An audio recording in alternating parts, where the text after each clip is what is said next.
Mystery meat. Yes, ladies and gentlemen, can you identify what's in that? Because I can't. It's not human. It's not normal. And with that lovely little set of green fluffy stuff over there, which I would really like to eat, they give me free ranch. Now, I assure you it's not free. It's costing a lot of money. That's probably $100 right there in hospital parlance. But let's see here. First ingredient is water. I'm okay with that. Second ingredient, corn syrup. Not so much. Third ingredient, vinegar. It's okay. Fourth ingredient, sugar. Really? Out of the first 4 ingredients, 50% of them are concentrated sugars. Really? And the rest of them are even hard to explain, understand, or whatever. This is, okay, I'm just going to call it like it is. This crap right there. So I got dry lettuce over there that I can't do a whole lot with. A little fruit cup wasn't too bad. There were some steamed carrots in there I enjoyed. And they had some powdered potatoes that was reconstituted. A little grainy. Not my thing, but there you have it. So that is a healthy meal in an American hospital. So this is the waiting. I've been admitted to the hospital again on oncology ward, and I'm waiting. They accessed my port and seemed to be quite a surprise to them that it was a double lumen port. Double lumen means 2 different distinct tubes go in, so it requires 2 needles. This one they got to seat properly, and they could get and they got the heparin to go into it, but they couldn't get the blood return back. So they're working on trying to get blood return back. They cannot begin chemo until they get the blood return back. That's it. So other than the mystery meat and the normal, you know, admission check-in stuff, it's been okay. Hasn't been too bad. Yay, I got one of my favorite nurses tonight. I'm so happy. She's the one that last time here I kind of had a meltdown in the middle of the night when I was just laying there. I mean, when chemo makes you just shake and tremble all night long, you know, and it was just scary, you know, what's future like? Do I have disability? You know, all these questions going through my head. It just kind of all melted me down one night. And so I want to tell you about this right here. They had to de-access my port, which means basically they took the 1 needle out and they put 2 more in, and they're unable to get it to return blood. They can get it to flush well. I can taste the heparin. It flushes easy. So there's not really a question of is it in the correct place. The question is why is it not returning blood? And they're not allowed to begin chemo unless they can get blood return. Most likely it's a sheath, S-H-E-A-T-H, a sheath that's on the tip of the catheter. The human body will coat foreign substances with little proteins and things, and it basically is just a coating on the end that the body's trying to seal off what it sees as a foreign substance. It's a protective mechanism, and it's easy to put fluids out, but then when you try to pull back, the little protein sheath on the end will like flap close. A little flap will literally close, and so the blood can't come back very far. With chemo, they said they have to be able to pull back and get blood and push in, and they can't just go off of a one-way process only. So that's kind of where I'm at right now. They're going to do something called TPA, and what it does is it will actually go in and dissolve the body's proteins. It'll dissolve blood clots, and they're going to instill a certain amount into the catheter and wait a certain length of time, and basically it's going to go in there and roto-root it out. And then they pull that back, and it should work. If it doesn't work, then I'll let you know what we do next, but I don't know but what. There's less desirable options then. found me a Rangers game going on, so I'm a happy man right now. Getting my little room set up here, got my CPAP going, getting settled in, took a little nap already, so you never know. Maybe this visit will go better. They're going to start the rituximab before too long. Right now, New York's ahead 3-1. Come on, Texas. E.T. phone home. B. This right here is a pulse oximeter. That's that beeping you hear in the background. That's each heartbeat. It shines a red light through the skin, and what it tries to do, and does it fairly well most of the time, is to pick up the amount of hemoglobin on the red blood cells that is saturated with oxygen. If you think of a red blood cell as a little miniature delivery truck, its cargo is oxygen. There's probably more to it than that, but the truck is the red blood cell. Hemoglobin is like the bay, B-A-Y, the actual bed of the truck, if you will, and back, that can hold the oxygen as the cargo. So you got to have the hemoglobin present, and you got to have the red blood cell, and then it attaches oxygen on there, carbon dioxide, or what have you. They're little delivery trucks. And this can sense hemoglobin that is saturated with oxygen. And it does it through infrared light or something to that effect. I'm probably not describing it perfect, but close enough. And it can, so it measures the percent oxygen. I've been running about 95%, which is fairly typical. The beeping of the heart rate, as I understand it, it does it through a Doppler sound effect. That's where when you're standing on the roadside, you can tell a car's at a distance, and you can hear how the vehicle approaches you when it gets near, and then passes right in front, and then goes away. I've never verified that, but I've been told it's through Doppler sound effect that it can sense the pulsing of the wave from each heartbeat, and that's how it knows the heartbeat. And I put this on at night because I have to wear CPAP, a CPAP machine for obstructive sleep apnea.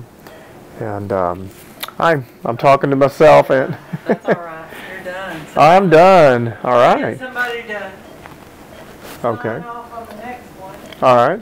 It's the vitamin P orange tang, and the vitamin P orange tang is done. I've been calling it Red Devil, but one of the medicines in there is the Red Devil, and then there's 2 additional chemos which dilutes it out and makes it more orangey. So I call it vitamin P orange tang now. And I'm going to introduce you to Alice in a moment. Alice, she's really cool. But bottom line, with the sleep apnea, when they did all that, I got a CPAP machine, I became quite rested, quit having the spells of sleepiness, and everything's been fine since. Really don't have any trouble with it. The obstructive sleep apnea is gone, as long as it's treated. But when in the hospital at night, it's hospital policy, I have this, and I'm okay with that. Because at nights with chemo, I have a tendency with my heart rate to go into the 40s. So I'm going to stop right now because they're going to get me checked out on this next bag of vitamin P orange tang. And this stuff has to run continuous, 4 bags continuous. And once they start it, they don't stop it. So we're going to start bag 2 on Saturday. Bag 3 will be Sunday. Bag 4 will start Monday, conclude Tuesday, and go home Tuesday after a quick chemo infusion. That's my story, and I'm sticking to it. Hello, everybody. I'm having a pretty good round. This round number 2, it's Sunday. It's 2:10 in the afternoon. They're going to come tap my port soon. We're going to put ara-c in there, ara-c or something like that. So could be some headaches this evening, might not. You never can tell. If Janice would point right here, I wanted to introduce y'all to Alice. This is Alice. Her fraternal brother Al was busy this time, so he couldn't come over here to help me. He was already with another cancer patient, so I got his fraternal twin sister, Alice. She gets a little bit embarrassed at times when we go into the restroom. And just thought I'd give you all a little ma-na-ma-na. This is what you do in the hospital. You sit here and you go ma-na-ma-na-ma. And what else there to do? Get your ma-na-ma-na on.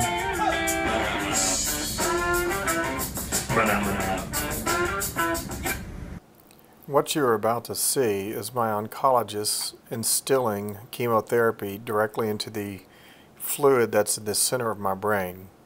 This chemo is called ara-c or cytarabine, and it has a tube that goes from a soft silicone dome on the top of my head, and it will carry the chemotherapeutic agent directly from the little bump you see there, and it goes into the fluid that resides in the middle of my brain. And she starts by sterilizing the field with betadine.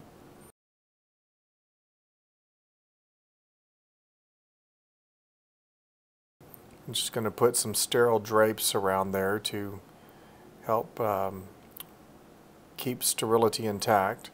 It takes about 3 minutes or so for the betadine to dry real good to make sure it's done its job completely. She'll use something like a 25 gauge needle to come along, and she'll puncture through the skin into the dome. It's kind of a sharp little spike. It doesn't hurt too bad, but it's not always that much fun either. And she pulls back on the fluid. That's that clear watery stuff you see in the syringe, and that's coming right from the center of my brain. And she pulls out a certain amount of it, and I could hear little bubbly noises there. She's connected up the chemo agent called cytarabine, or this ara-c, and she pushes it in nice and gently, and it travels into the center of my brain, and then she puts a little bit of the cerebrospinal fluid back in there to push it through, and then holds a little pressure, and that's it, it's done. So it's now midnight, and she came in and did the ara-c about 3 o'clock. I did okay for about 2 hours maybe, and the little naggy headache started, and did a little Tylenol, then did some Norco, and then a Xanax, and the headache has not been terrible, but trying to get it, prevent it from getting to that point. So I've just been resting a lot, and just laying around. It's a real odd sensation. I can hear the little bubbly noise as the fluid is pulled out and pushed in, and it's hard to describe how that sounds coming from the center of the brain. It's a very distinct sound. You know, the headache so far that I've had with this round of Burkitt's has been nothing compared to what I had the first round in 2008. Those were ear poppers, and they were not good. So I'm hoping it doesn't get any worse than this. If it does, well, then it does. You know, it's just part of it. I should be going home Tuesday. It's straight up midnight right now, so going into Monday morning. Friend from the NICU, Stephanie, who has been helping to coordinate the GoFundMe account.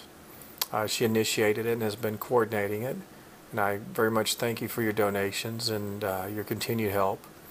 She comes up and checks on me. She works the weekend nights, and she and her husband Patrick have been so gracious. And she came up and visited for a little while, and I shared with her that you know, it's a little bit of a melancholy night for me. You know, earlier in the video I was feeling pretty good, and really this particular round has gone real well, but the truth is it's not always a happy moment. And I was sharing with her that in 2008 my whole goal was to get out of bed and get back to work. That's all I thought about. Get out of bed, get this done, get back to work. And that's pretty much what happened. I mean, in a short form. And this evening, just laying here in the dark, resting, it feels real different this time. My goal this time is I want to survive the chemo and survive the stem cell transplant. I have a lot of hope that I will, but I also recognize that when you get to the level of a stem cell transplant, it is a heroic effort. I ran that phrasing by the transplant nurses that I talked to, and they both agreed that stem cell transplants are very dangerous and that they are fairly brutal. And you know, and I guess I've been reflecting on that some tonight, and I think that's a appropriate thing to do. I'm not going to set up camp here, and I'm not going to stay here, and not going to be all down and pouty. But you know, to sit there and have a moment and reflect on it, I think is an honest thing to do. And honestly, I'm a little bit scared. It's not always a happy moment going through this.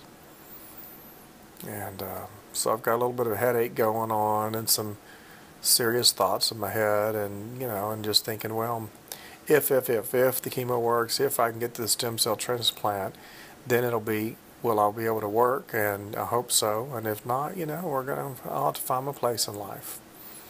And you know, it's a lot to weigh on anyone's shoulders. You know, I worry about my family and my mom and my wife and my daughters. Looking forward to Andrietta returning and getting to see her this week. She's been on a work study in England, and I'm really looking forward to seeing her. Spent some real good time with my son-in-law Blake this week. Very much enjoyed that, and got to spend time with, you know, lots of friends and family, and y'all have all been so kind to send in cards and you know, and just keep emailing. And I want to send out a little hello to Cherry Nichols in England. She's been emailing me off and on. That means a lot to me. And Neil from Tasmania has been checking up on me, and that feels good. And y'all keep it up. I appreciate it's all the little efforts at reaching out. It really, really does mean a lot to me. There's just something about when somebody takes a moment of their time, something simple, to just say hello. I have a friend who's over in Finland right now, Helja. I met her through her husband Dwayne, and he really helped Janice and I quite a bit in 2008, and he passed away with lung cancer, having never smoked, in 2012. So you know, I promised him I would help look after Helja, and we've become good friends. You know, Janice and I become real good friends with her, and we got to treat her to the Riverwalk in San Antonio in May. I haven't finished processing all those photos yet, but when I do, you'll get to see some of them. And it was a really nice trip. We really enjoyed that. So anyway, Helja's been writing me from Finland. She's taken a little summer trip over there and visiting her family, and I just thank you all so much. Got to have a real good talk with my brother-in-law Ralph last night or the night before, and really enjoyed that. Ralph, I appreciate everything you're doing, and Christy and Cliff, and just all of y'all. It's just very much appreciated. And you know, there's been so many people doing so many wonderful things. I just thank you all so much. And you know, it's easy to clip and edit out just the happy moments, and for the most part with this onset, I have had mostly happy moments.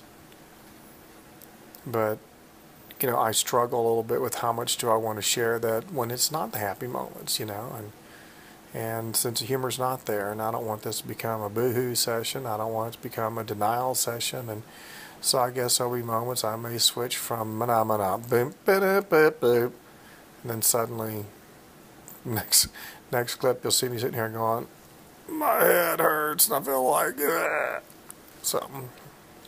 It is what it is, people. I've got a good fighting chance, and with all the love and support and prayers from everybody, if there's ever anybody that's going to make it, it'll be me. And I thank y'all for everything. Love you bunches, and hello to all my family in South Texas. And I will talk to y'all later. Bye.